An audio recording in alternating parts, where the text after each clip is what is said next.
Assalamualaikum warahmatullah. My name is Dr. Syed Saadat Ali. I am working here in Rafaya Medical Center in the Department of ECP and Chest Pain Clinic as a cardiometabolic specialist. Angina basically is a symptom of heart disease, जो आम फहम में हम कहते हैं जिसको दिल के शरियानों में ब्लॉकेज होना। तो एंजाइना फीलिंग किस तरह की होती है? किसी पेशेंट में अगर उसको सीने में दर्द महसूस हो, दर्द की भी मुख्तलिफ किस्म होती हैं, या तो प्रेशर आएगा या बहुत टाइटनेस फील करेगा या बर्निंग भी हो सकती है और सांस में घुटन भी हो सकती है और पेन उसको जो फील होगा वो कभी कभी जॉज में भी जाता है या फिर उसके जो है लेफ्ट आर्म में भी जा सकता है और बैक साइड पे भी जा सकता है।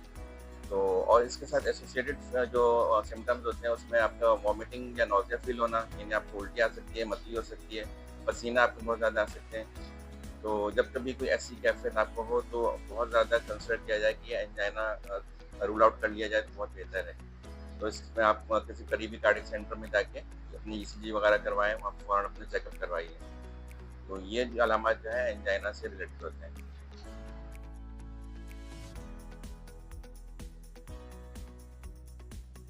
अच्छा, जहाँ तक बात की जाए कि एंजाइना या हार्ट अटैक और इस्कीमिक हार्ट डिजीज से हम अपने टर्मिनोलॉजी में कहते हैं, तो उसके रिस्क फैक्टर्स क्या हैं? क्या अवामिल हैं जो हमें ब्लॉकेज की तरफ शरियाना में जो है तंगी क्यों आती है, ब्लॉकेज क्यों होती है, जिसे हम कहते हैं एथेरोस्क्लेरोसिस।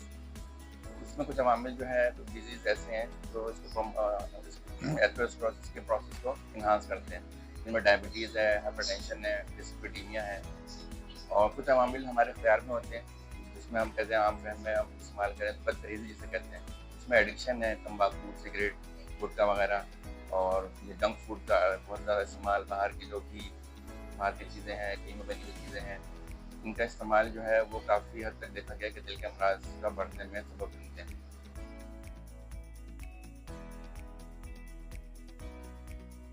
अच्छा, हार्ट डिजीज़ प्रिवेंशन में सबसे अहम रोल हमारा जो है डेली एक्टिविटी का है कि हमारी कैलोरी कितनी बर्न हो रही है, हम कितना रूटीन वर्क हमारा कितना लाइफ़स्टाइल सेडेंटरी है या फिर हम थोड़ा-सा एथलेटिक लाइफ़स्टाइल है हमारा। तो हमें अपनी लाइफ़ में एक्सरसाइज़ को ज़रूर ऐड करना चाहिए और cardiac exercise, best cardiac exercise जो है वो वॉक है। तो एटलीस्ट अगर हम रोज़ाना डेली वॉक 20 मिनट्स कर लें, तो ये बहुत फ़ायदेमंद हमारे लिए, दिल के हवाले से बहुत फ़ायदेमंद एक्सरसाइज़ होती है। तो कोशिश करें कि अपना लाइफ़स्टाइल को सेडेंटरी ना रखें, एक्टिविटीज़ करते रहें कुछ ना कुछ, थोड़ा योगा हो गया या फिर स्ट्रेचिंग एक्सरसाइज़ेज़ हो गई या 20 मिनट वॉक जो है एटलीस्ट, ये बहुत ज़रूरी है गुड हेल्थ फॉर हार्ट की हेल्थ के लिए। और इसके अलावा जो है सारी जो हम बदतमीज़ी हम जो कर रहे होते हैं, बाहर का आइटम घी वगैरह और नमक का इस्तेमाल और एडिक्शन हो गई तंबाकू, सिगरेट वगैरह, इन चीज़ों से भी अवॉइड करें, तो ये भी लाइफ़स्टाइल मॉडिफ़िकेशन में आता है। तो इससे भी हमारे दिल के अमराज में काफ़ी हद तक कमी वाक़ हो सकती है।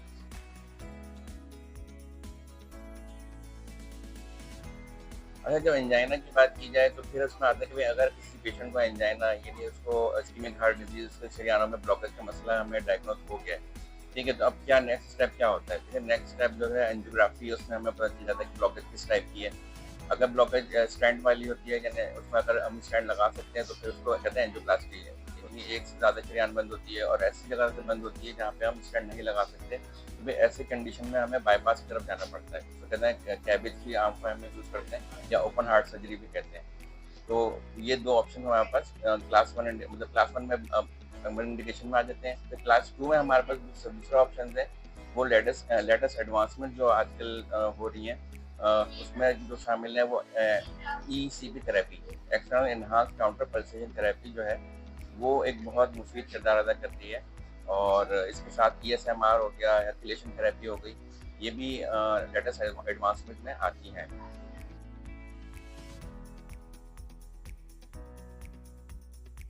तो ईसीपी थेरेपी क्योंकि बिल्कुल सेफ प्रोसीजर है और इसके अंदर जो है ना तो कोई पेन होता है, ना ही कोई एडमिशन होता है और ना ही कोई इन्वेस्टिगेटिव मैनेजमेंट की जाती है। ये सिंपल 35 सेशंस 1 घंटा रोज़ाना थेरेपी होती है, जिसमें हम कफ बांधते हैं पेशेंट्स के लोअर लिम्स के ऊपर। तो 3 cuff on the right side, 3 cuff on the left side. तो ये कफ जो है इन्फ्लेशन डिफ्लेशन करता है अकॉर्डिंग टू हार्ट रिदम। ये हमारी धड़कन के हिसाब से ये पंपिंग कर रहा होता है। जब हमारा हार्ट रिलैक्स करता है, उसको खुद को खून मिलना होता है। तो ये मशीन जो है डिटेक्ट कर लेती है कि किस वक्त हार्ट रिलैक्स किया है, उसी वक्त ये पंप करके दिल को एक्स्ट्रा अमाउंट में फ्लूइड प्रोवाइड करती है, ब्लड प्रोवाइड करती है। इसी वजह से इसको कहते हैं enhanced external counter pulsation therapy. यानी एक्स्ट्रा जो है हार्ट को हेल्प करती है ताकि वहाँ का फ्लो जो है इम्प्रूव हो जाए।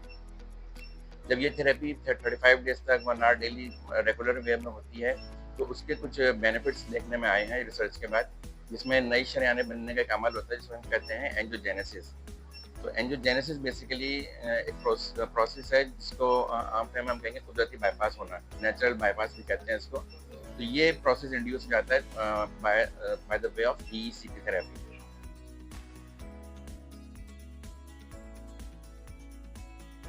ईईसीपी थेरेपी किस लिहाज से मुख्तलिफ है एंजियोप्लास्टी और बाईपास से?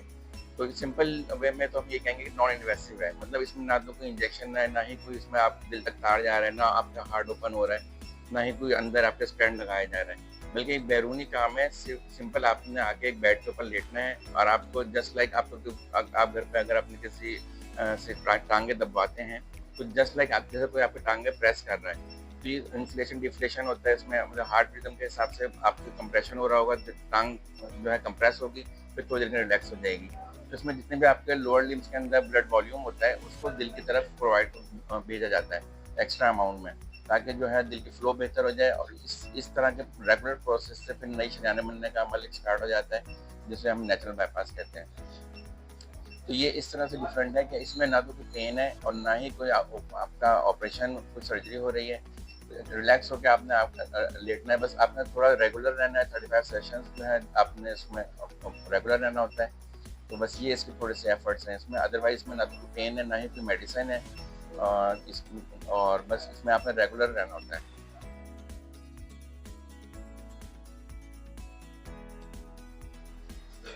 अच्छा, कौन से मरीज ऐसे हैं जिनको ईईसीपी करवानी चाहिए या उनके लिए फ़ायदेमंद रहेगी?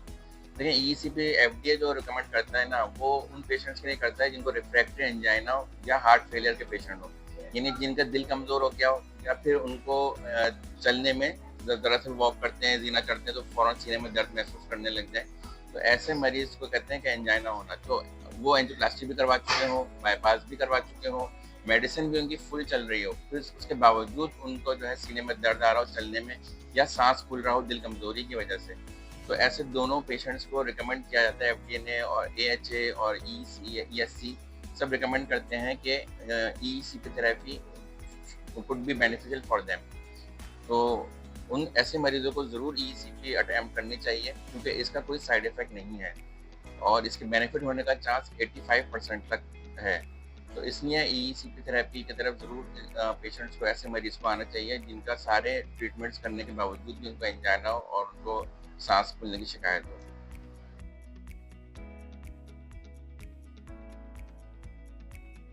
अच्छा, अगर हम देखें कि भाई ईईसीपी थेरेपी ने रादर देन एंजाइना के पेशेंट्स और हार्ट फेलियर के पेशेंट के अलावा भी क्या बेनिफिट दिए पेशेंट्स को, तो इसमें तो वाकई में बहुत ज़्यादा बेनिफिट्स हैं इसके। सिर्फ दिल ही नहीं बल्कि पूरे आपके वाइटल ऑर्गन्स, अपर बॉडी में जितने भी वाइटल ऑर्गन्स हैं सबको ही बेनिफिट मिलता है, क्योंकि सबकी परफ्यूजन इंप्रूव होती है, सबकी एंजियोजेनेसिस का प्रोसेस जनरेट होता है।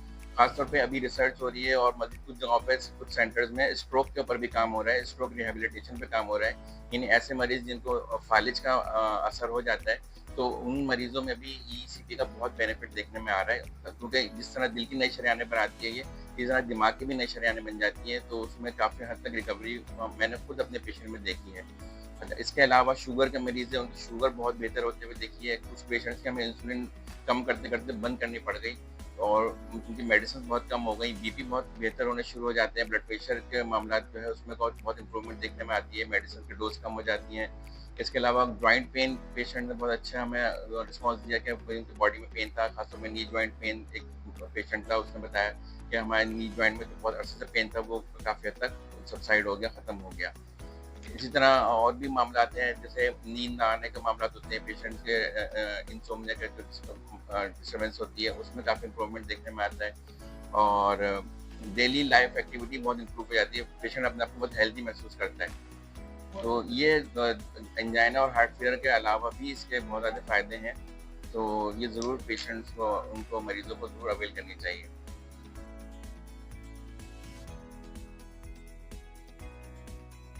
अच्छा, बहुत से लोग ये पूछते हैं कि भई ईसीपी में कोई दर्द तो नहीं होगा? कोई मतलब बहुत ज़्यादा घबरा रहे होते हैं ये प्रोसीजर करवाने में, क्योंकि उनके लिए एक नई ट्रीटमेंट होती है और हर डॉक्टर रिकमेंड नहीं कर रहा होता। तो वो फ़िक्रमंद होते हैं कि भई एक ऐसी चीज़ का कोई उसमें नुकसान के मामला तो नहीं है।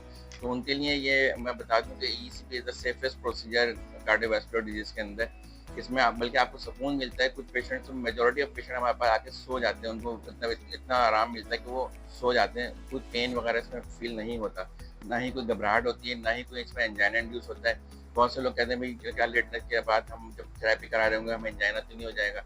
ऐसा बिल्कुल भी नहीं होता, बहुत रिलीफ़ मिलता है। पेशेंट बहुत एज्ड पेशेंट भी हमारे पास 80 साल के बुज़ुर्ग भी आए हैं, उन्होंने भी ये थेरेपी करवाई है, लेकिन उनको ना घबराहट हुई, ना पेन हुआ और ना ही कोई ऐसे मामलात हुए जिसकी वजह से वो ईसीपी बीच में रोकते हैं। तो ये बहुत सेफ प्रोसीजर है, इससे कोई साइड इफ़ेक्ट्स नहीं देखने में आते, सिवाय लैसरेशंस होने का इम्कान होता है, लेकिन उसके लिए अगर हम अच्छे किस्म का ट्राउज़र इस्तेमाल करें स्किन टाइट कॉटन का, तो लैसरेशंस भी डेवलप नहीं होती। अदरवाइज़ इंटरनल बॉडी में इसका कोई साइड इफ़ेक्ट अब तक प्रूफ नहीं हो सका है। कुछ कॉन्ट्राइंडिकेशंस ज़रूर हैं, कुछ मामलात ऐसे हैं जिसमें हम ईसीपी थेरेपी नहीं कर सकते, वो हम पहले ही रूल आउट कर लेते हैं। अगर ऐसा कोई मामला है तो हम उस पेशेंट को पहले ही मना कर देते हैं। अदरवाइज़ ये सेफेस्ट प्रोसीजर है और इसमें कोई इसका साइड इफ़ेक्ट और कोई इसमें मेजर कॉम्प्लिकेशंस नहीं है।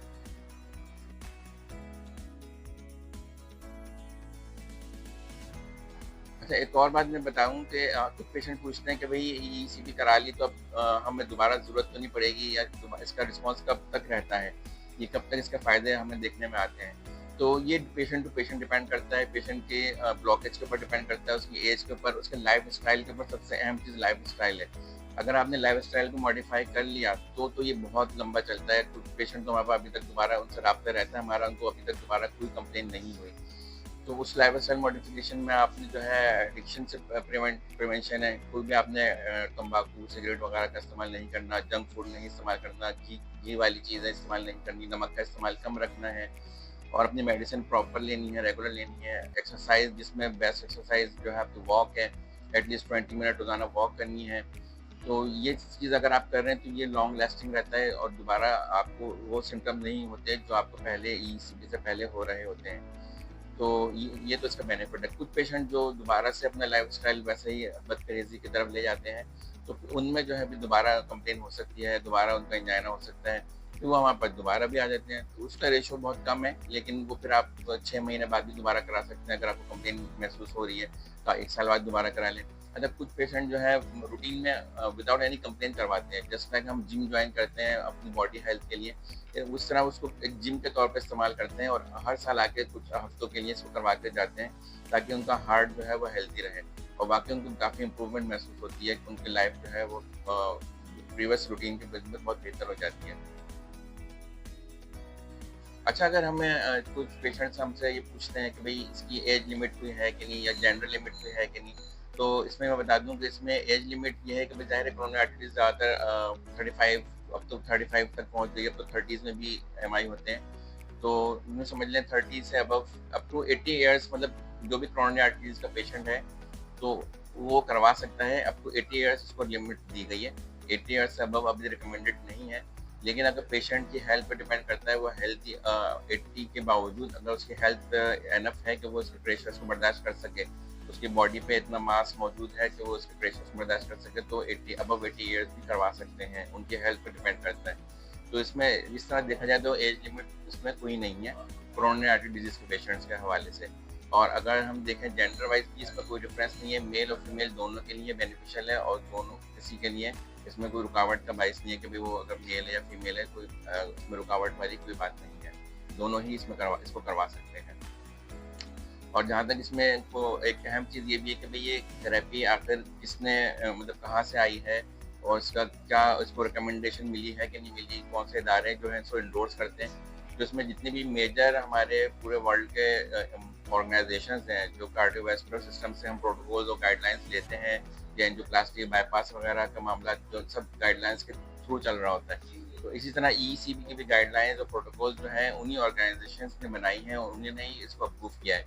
जिसमें सबसे अहम जो है एफडीए है और अमेरिकन कॉलेज ऑफ कार्डियोलॉजी है, यूरोपियन सोसाइटी ऑफ कार्डियोलॉजी है और इसी तरह इसमें बहुत से बड़े ऑर्गेनाइजेशन इसमें शामिल हैं जिन्होंने इसको एंडोर्स भी किया है और ये इसको गाइडलाइंस में शामिल भी किया गया है for refractive angina and heart failure. तो इससे पता चलता है कि ये कोई जो है कोई आम थेरेपी नहीं है, बल्कि ये एक तो उसी थेरेपीज़ का हिस्सा है, जैसे बाईपास और एंजियोप्लास्टी एडवाइस की जाती है। उसी तरह ईसीबी को भी एडवाइस किया जाएगा उन पेशेंट में जहाँ पे बाईपास और एंजियोप्लास्टी फेल हो जाए या उनका इफेक्ट बाकी ना रहे, तो उन पेशेंट्स में बहुत अच्छा बेनिफिट है। और ख़ासतौर पे ये रिहैबिलिटेशन के लिए ज़रूर यूज़ करना चाहिए। ये वो उन पेशेंट में बेहतरीन रिहैबिलिटेशन है जिनका आप बाईपास करें या एंजियोप्लास्टी करें, उसके बाद अगर आप ईसीपी पे लगाते हो पेशेंट को, तो उनकी रिकवरी बहुत ही जो है बेहतरीन किस्म की उनकी रिकवरी देखने में आ सकती है। तो हमने खुद देखा है, जो पेशेंट्स एमआई के फ़ौरन बाद विदिन 15 डेज़ आते हैं, उनका ईएफ 35% होता है, तो उनको हमने 60% पे वापस भेजा है और उन्होंने थैलियम स्कैन कराया, वो भी उनका नॉर्मल आया है। और इसी तरह कोई एंजियोप्लास्टी करवा के अगर ईसीबी करवाता है, तो उसका ईएफ बहुत जल्दी रिवर्ट हो जाता है। और मैंने कई पेशेंट ऐसे देखे हैं जो एंजियोप्लास्टी करवा के 2-3 महीने बाद आए, लेकिन उनका ईएफ वहीं का वहीं है। चाहे 35% पे उनका अटैक हुआ, एंट्री एमआई होता है, बहुत बड़ा दिल का अटैक होता है। उसके बाद ईएफ जो उसका दिल की पावर है वो काफ़ी कम हो जाती है, 35 पे आ जाती है, 25 पे आ जाती है उस लोगों की। तो उसमें जब हम ऐसे पेशेंट्स को अगर स्टेंट लगाएं या उसका बाईपास करते हैं, तो उनके ईसीपी ज़रूर रिकमेंड करने चाहिए। फौरी तौर पे ना, कुछ अर्से से कुछ वीक्स के बाद करें, लेकिन रिकमेंड करनी चाहिए, क्योंकि इसमें ईएफ की इम्प्रूवमेंट में बहुत अहम रोल है ईसीपी का। तो जो मैंने देखा है कि एंजियोप्लास्टी के बावजूद लोगों के ईएफ बेहतर नहीं होता। कुछ मेरे रिलेटिव्स भी ऐसे हैं जिनका स्टैंड भी लग गए, 2-2 स्टैंड लगे, लेकिन उनका ईएफ वहीं का वहीं है, 35% पे ही चल रहा है अभी तक। तो भाई स्टैंड लगाने का फ़ायदा क्या हुआ? तो बहरहाल उसकी अपनी अहमियत है, लेकिन ये चीज़ ज़रूर नोटिसेबल है कि भाई ECP therapy, cardiac rehabilitation therapy में ज़रूर इसको एनरोल करना चाहिए। अच्छा, पाकिस्तान में ईसीपी थेरेपी जो है अभी इतनी अवेयरनेस नहीं है, लेकिन कुछ companies like Haidar group of companies जो हैं इस सिलसिले में बहुत अहम रोल अदा कर रही हैं, और वो काफ़ी ईसीपी थेरेपी के मुतालिक लोगों को अवेयरनेस प्रोवाइड कर रहे हैं, और इसकी मशीन्स उनके पास जो अवेलेबल हैं वो हाईली रिकमेंडेड मशीन्स हैं, और उनका आफ्टर सेल एंड सर्विस जो है वो भी रिमार्केबल है, और उनके बायोमेडिकल इंजीनियर्स जो है काफ़ी टैलेंटेड हैं और नॉलेजेबल हैं।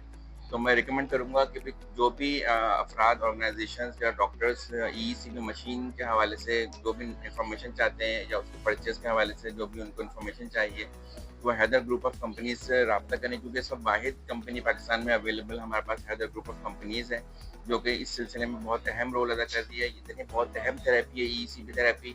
पाकिस्तान में इसके सेंटर्स मज़ीद खुलने चाहिए, बहुत ज़्यादा इसको प्रमोशन मिलनी चाहिए, इससे बहुत बेनिफिट मिल रहे हैं पेशेंट्स को। यानी पेशेंट हमसे पूछ रहे होते हैं कि भई हमें जो इतना बेनिफिट मिला है, तो इसकी प्रमोशन क्यों नहीं कर रहे आप लोग? तो इसलिए मैं रिकमेंड करूँगा, हाईली रिकमेंड करूँगा कि भई हैदर ग्रुप ऑफ कंपनीज़ से जो है वो जितना आप इन्फॉर्मेशन ले सकते हैं आप उनसे लें, क्योंकि वाहिद इस वक़्त यही इदारा है जो ईसीपी मशीन्स के मुतालिक और इसकी जो है प्रमोशन के मुतालिक और इसकी डिटेल्स आपको प्रोवाइड कर सकता है। Okay, thank you.